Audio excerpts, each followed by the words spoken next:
एक दिन संध्या के समय सरयू तट पर तीनों भाइयों के संग टहलते श्री राम से भरत भैया ने कहा, एक बात पूछो भैया, माता कैकेयी ने आपको वनवास दिलाने के लिए मंथरा के साथ मिलकर जो षड्यंत्र किया था, क्या वो राजद्रोह नहीं है? उनके षड्यंत्र के कारण एक ओर राज्य के भावी महाराज और महारानी को 14 वर्ष का वनवास झेलना पड़ा, तो दूसरी ओर पिताश्री की मृत्यु हुई। ऐसे षड्यंत्र के लिए सामान्य नियमों के अनुसार तो मृत्यु दंड ही दिया जाना चाहिए, फिर आपने कैकेयी को दंड क्यों नहीं दिया?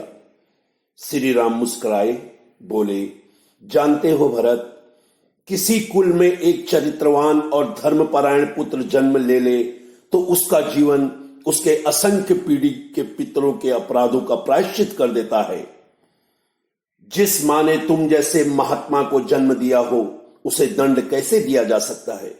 भरत संतुष्ट नहीं हुए और कहा, यह मोह है भैया, और राजा का दंड विधान मोह से मुक्त होता है। कृपया आप एक राजा की तरह उत्तर दीजिए कि आपने माता को दंड क्यों नहीं दिया। समझिए कि यह प्रश्न आपसे आपका अनुज नहीं बल्कि अयोध्या का एक सामान्य नागरिक कर रहा हो। राम गंभीर हो गए। कुछ क्षण के मौन के बाद कहा, अपने सगे संबंधियों के किसी अपराध पर कोई दंड न देना ही इस सृष्टि का कठोरतम दंड है भरत। माता कैकेयी ने अपनी एक भूल का बड़ा ही कठोर दंड भोगा है।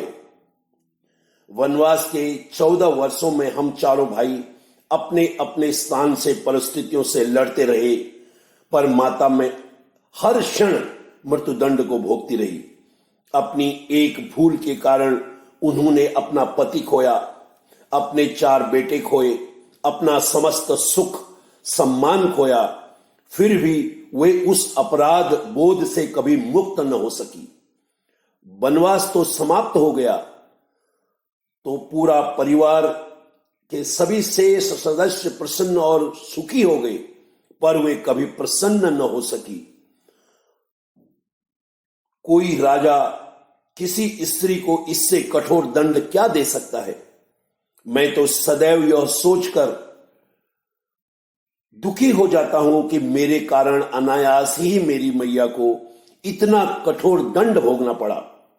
श्री राम के नेत्रों में जल भर आया और भरत आदि सभी मौन हो गए और भरत के सभी प्रश्न भी उसी के साथ मौन हो गए। श्री राम ने फिर कहा, और उनकी भूल को अपराध समझना ही क्यों है भरत? यदि मेरा वनवास न हुआ होता तो इस संसार को भरत और लक्ष्मण जैसे भाइयों के अतुल्य भातृ प्रेम का दर्शन कैसे हो पाता? कैसे यह संसार देख पाते? कैसे यह संसार समझ पाता कि भाइयों का प्रेम कितना अनोखा है?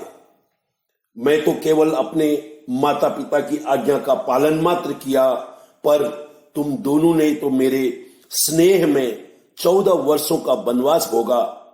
वनवास न होता तो यह संसार सीखता कैसे था कि भाइयों का संबंध होता कैसा है? भरत के प्रश्न सब मौन हो गए। वे अनायास ही बड़े भाई से लिपट गए। तो यह दृश्य अनोखा दृश्य था, रामायण का एक अनोखा दृश्य। तो इसलिए यह संसार में राम कोई नाम नहीं है, राम कोई नारा नहीं है, राम एक आचरण है, राम एक चरित्र है। इसी को मर्यादा पुरुषोत्तम की उपाधि दी गई है। राम एक जीवन जीने की शैली है। जय श्री राम। राम राम, राधे राधे।